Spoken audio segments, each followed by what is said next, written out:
Hi there, I'm Jim Zirin. Welcome back for more conversations. Glenn Lowry is with us. Glenn just stepped down as the 6th director of New York's iconic Museum of Modern Art after a 30-year run in which he was acknowledged as one of the greatest museum directors in the world. Glenn has the right stuff. He's the longest-serving director in MoMA's history. MoMA's first director, Alfred Barr, conceived of the museum as a destination which would constantly update its collection. One of the highest-profile museums in the world, MoMA attracted as many as 100,000 visitors this past month. Reflecting on Glenn's tenure, MoMA's chair, Marie-Josée Kravis, said he's broadened the whole discussion on the role of the arts and the role of a public institution like MoMA in the community at large. Glenn Lowry led MoMA into the 21st century with a new focus on contemporary art. He oversaw 2 major expansion projects, met challenge after challenge, including the shocks of 9/11, the 2008 financial crisis, the COVID pandemic, and the heavy hand on the arts of 2 Trump administrations. An inveterate cyclist and skier, he is in a real sense an Iron Man. We're pleased and honored to welcome Glenn Lowry to the program. Thank you, Jim. Well, thank you for being here, and congratulations and best wishes on your retirement. How does it feel? Well, so far it feels really good. This is the first day. It's day 1, and I'm getting used to a different pace, but it's not really going to be retirement. I have a lot of projects that are lined up, and it just means a different way of working. Now, director of a museum, tell us, what does a director do? It's a great question. The way I understood it, it was a little bit of everything. Strategic thinking, trying to look out over the horizon and understand what the critical issues are going to be that we need to address. It's working with artists, it's working with curators, it's working with trustees, it's working with educators, and in a way it's trying to provide a sense of direction, a vision for an institution that is constantly in motion. And what I loved about being a director was that no day was the same. After 30 years, it was still different every day I went into the office. So there was no typical day at the office? Well, a typical day was an atypical day. No, the reality was that some days it was very much focused on managerial questions. Other days it was all about art or exhibitions or long-term programming, or during certain moments about architecture and design, but it was always different. And what I like about that sense of differentness is that you have to use your brain all the time. There's no coasting in a job like this. So it's not like downhill skiing? Well, in downhill skiing, gravity does all the work. I wish it were as simple running a museum. So you run against gravity often in a museum? I think you have to be gravity defying, but you also need a parachute. Right. So what is the nearest analogy to a museum director? Are you a master chef? Are you a CEO? Are you a deus ex machina? What is a director most like? I suspect a director is not that different from a conductor. You bring a sense of artistic vision, you come with a set of ideas, but you are entirely dependent on galvanizing a group of people, each of whom is an expert in their own right. And it is the bringing the voice of all those different experts together that creates the potential of the institution. But it's all dependent, I think, on having clarity of vision. You can't conduct an orchestra unless you have a theory about the music you're playing and the tempo and the texture of the program you want to deliver. And it's very similar in a museum. You have to have a big idea about what you want to achieve, but you also have to understand that it is going to be the result of thousands of very small things, small initiatives that will add up and produce that big idea. So let's go back 30 years. Your experience was really you were a scholar in Islamic art. You'd run a museum in Ontario, small museum, smaller than MoMA. What was the big idea that you formulated as you approached your duties? And was your background a plus or a minus? Well, I hope my background was a plus. And the museum in Toronto, the Art Gallery of Ontario, is actually about the size of MoMA. It was a provincial museum, which meant it was funded in large part by the government. But its scale was not that different from the Museum of Modern Art. So many of the challenges that I found at MoMA were challenges that I had encountered, at least in some part, at the Art Gallery of Ontario, where I think the big difference was in terms of expectations, that the quality of the staff, the extraordinary capacity of the board, the scale of the public in New York is simply different than any place else in the world that I know of. I came with a very simple mission, which was to think about how a museum that had been really central to any conversation about the 20th century and modern art, how that museum could be equally central to a conversation about art in the 21st century. And the one thing that was certain is it couldn't be central in the same way. It had to actually rethink issues, try to identify what the foundational directions were of the Museum of Modern Art that could be built on to create a new and different museum for the 21st century. You've said publicly that at first you were reluctant to enter into the interviewing process to become the director. What changed your mind? You know, I had a fantastic job in Toronto, a phenomenal city. The Art Gallery of Ontario had been through some very difficult years. We had come out of those years. We were really regaining our stride. And I had a small family, and my wife, Susan, is Canadian, and just the whole idea of moving to New York, taking on the responsibility of the Museum of Modern Art, which at the time had a reputation, at least externally, of being a very difficult place. In fact, when I began interviewing, it was very clear that that external reputation didn't match the reality on the ground, that the staff was surprisingly engaging and open. And the trustees that I met, Ronald Lauder, David Rockefeller, Aggie Gunn, just among several, were so engaged, so smart, so committed that whatever reluctance I had was quickly won over by their enthusiasm. Well, there you are in 1995, and it certainly occurs to you that in 5 years you'll confront the millennium. Was that some sort of borderline in the evolution of modern art into contemporary art, and did you see it as such? And how did you incorporate it into your vision for the museum? So there's a certain tyranny to the decimal system that's just arbitrary, and yet you can make it a very productive issue. I thought that for the museum to succeed in the 21st century, it needed to completely rethink the relationship of departments to each other, the relationship of media to each other. So we're organized in a rather straightforward way by media: painting and sculpture, architecture and design, photography, film, drawings, prints, and so on. And that, over the course of the 20th century, was reflected in the galleries, which were organized in exactly the same way.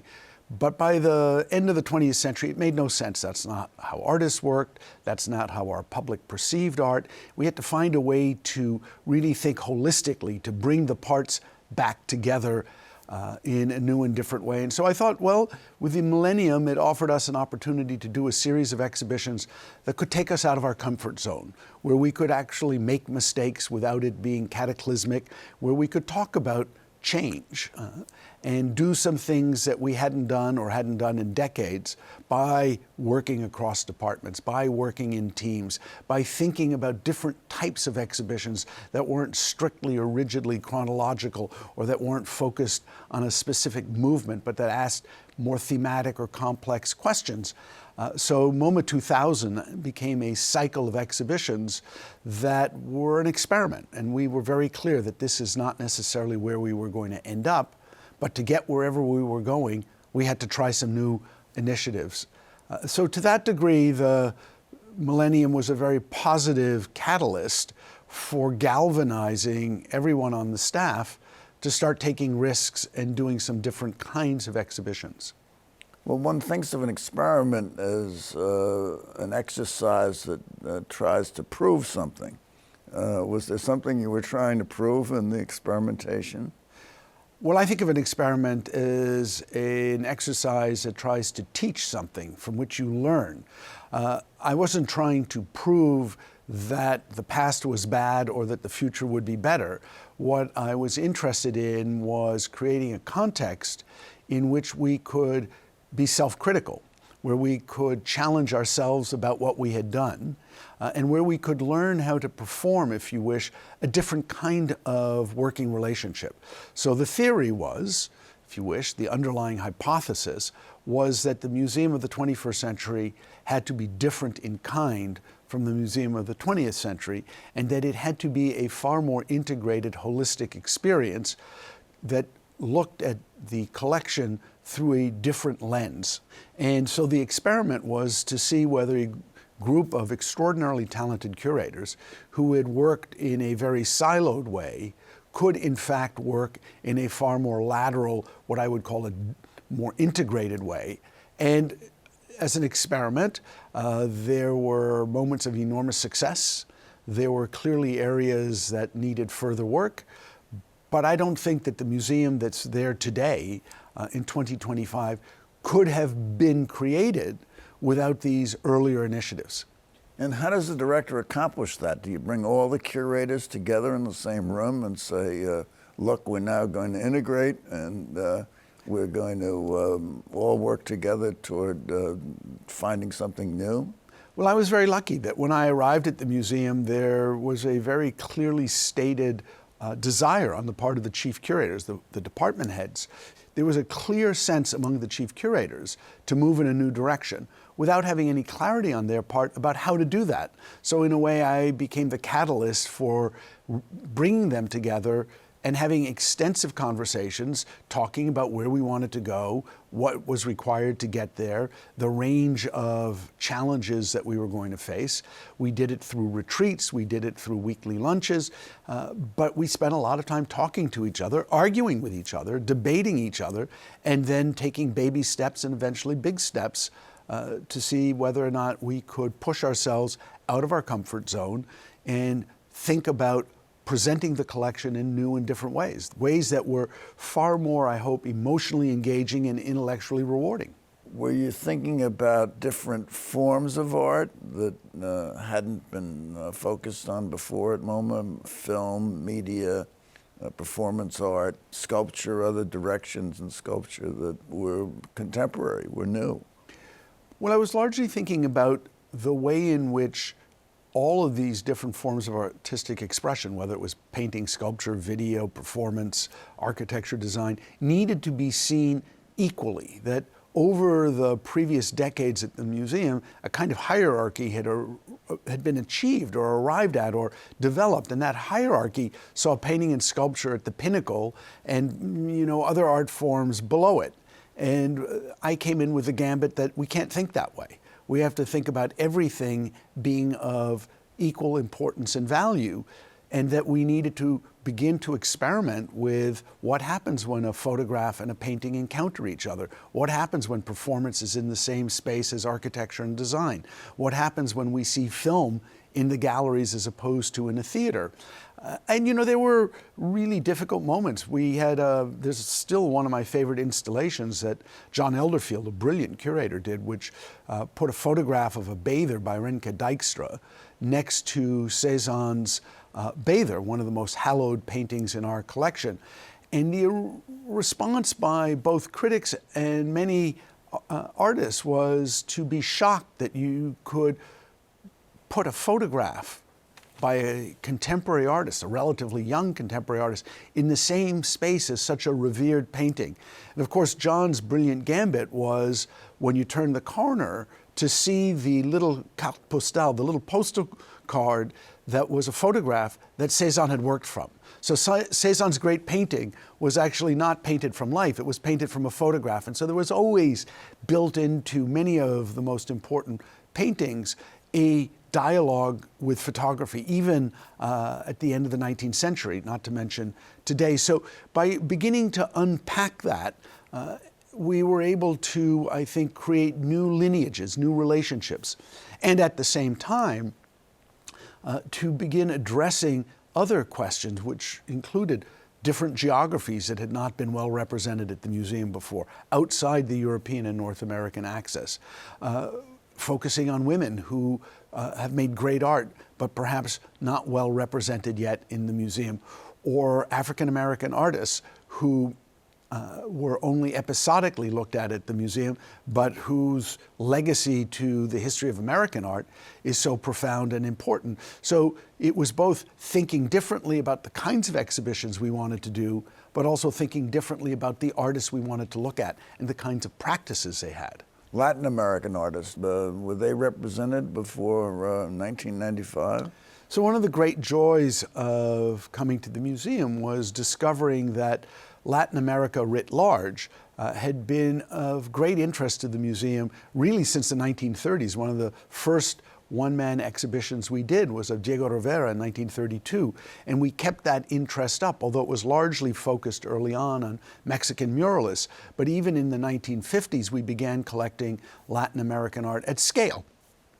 But by the time I arrived in the 90s, that had started to taper off, and in any event, the work that we had acquired during the 50s and 60s and 70s was all of a certain ilk, very figurative, some of it politically oriented, but didn't represent the breadth and complexity of what was going on in Latin America. So that was fertile territory that when I met Patty Cisneros, one of our great trustees, but even more importantly, one of the greatest collectors of Latin American art ever, it was a kind of moment of joy for me, knowing that there was going to be at least one trustee who would champion a part of the world that I thought was so important to the museum.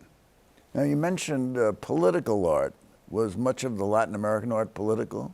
A lot of the art that we had collected from a certain moment in Latin American history, 50s and 60s, Brazil, Venezuela, Mexico, was art that had a certain kind of political edge to it. And that was fine, and that certainly represented an important direction. And as you know, there were many revolutions, many social movements that were important to the creation of a Latin American imaginary, the idea of a Latin America that we might understand. But there were also artists working outside of those traditions that were virtually not represented at the museum, particularly artists working in abstract languages. Now, how many objects have there been in the museum collection over the time of your tenure? Well, when I started at MoMA in 1995, there were approximately 80,000, maybe 85,000 works of art, and today there are around 200,000. And they're not all exhibited at once, are they? No, one of our great dilemmas is that, you know, on a good day, there might be 2,500 works of art exhibited outside our temporary exhibitions. And so that's just a minuscule fraction of the overall collection.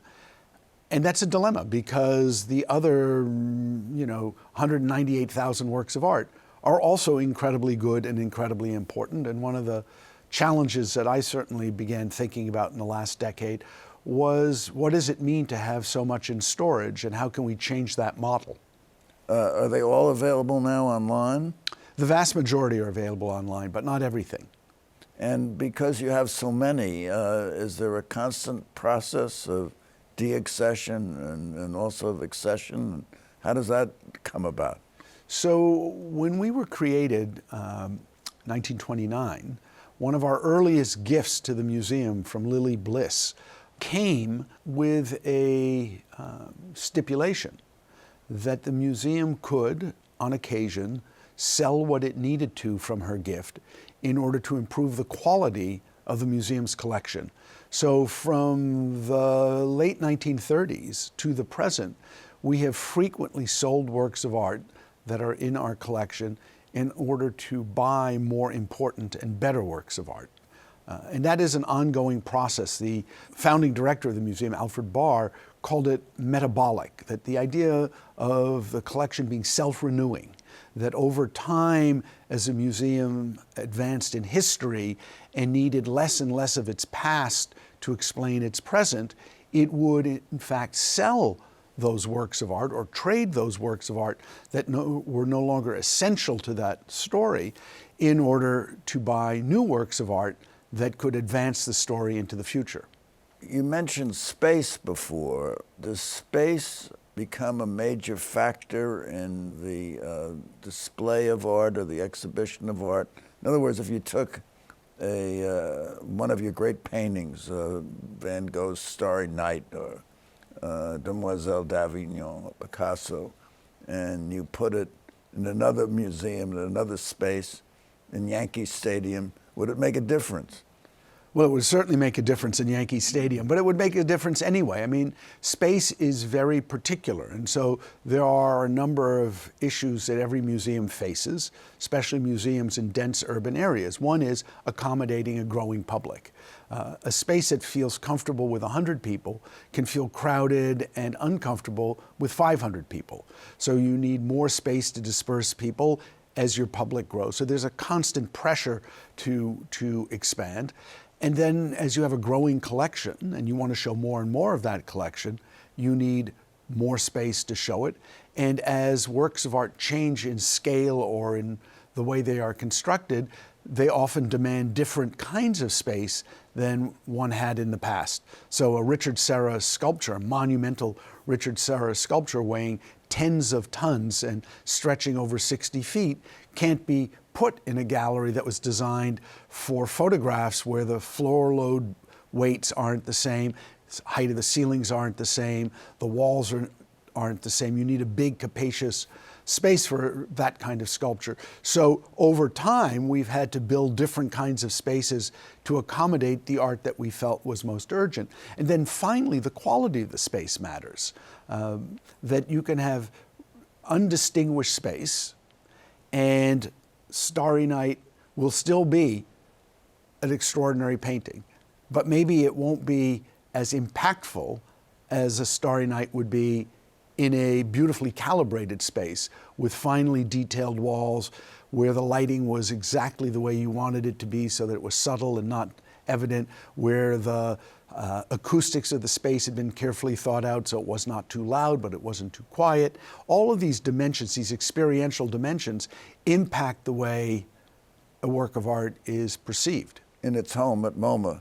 So what inspired not one but two expansions? Really had three, but two major expansions. An act of madness, really. I mean, I never thought that I would preside over one expansion, but when we were in that project, which began in 1998 and ended in 2004 and was overseen by Yoshio Taniguchi, the great Japanese architect, one of our trustees mentioned to us that when an adjacent piece of property that wasn't part of our original program came up for sale, we should buy it. And everybody said, well, why would we buy it? We already have the space we need.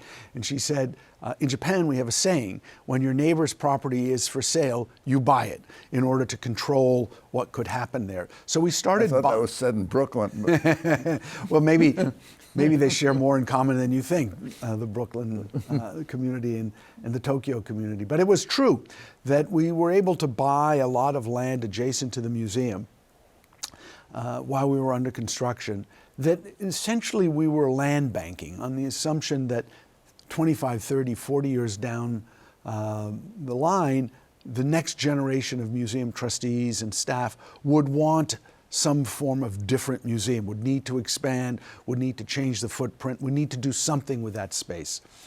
And it never occurred to me that I would have an opportunity to use that. But events conspired very quickly to make the space we had been acquiring available for use essentially now. And so in 2016, really 15 years, 10 years after we finished our last expansion, we began thinking about the next expansion. And I think of the 2019 project that Liz Diller and her firm oversaw as the completion of the whole that I set out to do. It never occurred to me that I would actually be able to do both, but taken together, the Taniguchi project and the Diller Scofidio Renfro project make a whole. Made a whole. So let me ask you this question, because we've come to the end of our time.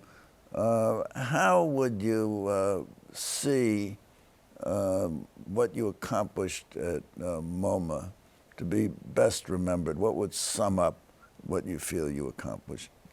I hope I was able to bring together an extraordinary staff, a group of extraordinarily talented, incredibly motivated, passionate thinkers across every area of the museum, from conservation to registration to the archives to curatorial and far beyond, to energize the institution and to remake the institution. The architecture, as good as it may be, will change over time. I am certain of that. It has to.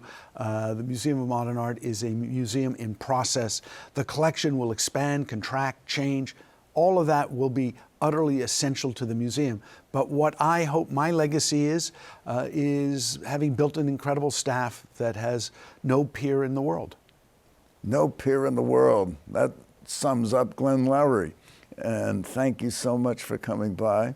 Thank you for coming by. Tune in next week for more conversations. I'm Jim Zirin. Take care, be well, and all the best. And please download the CUNY TV app so that you can see this program and other programs while you're on the road. All the best.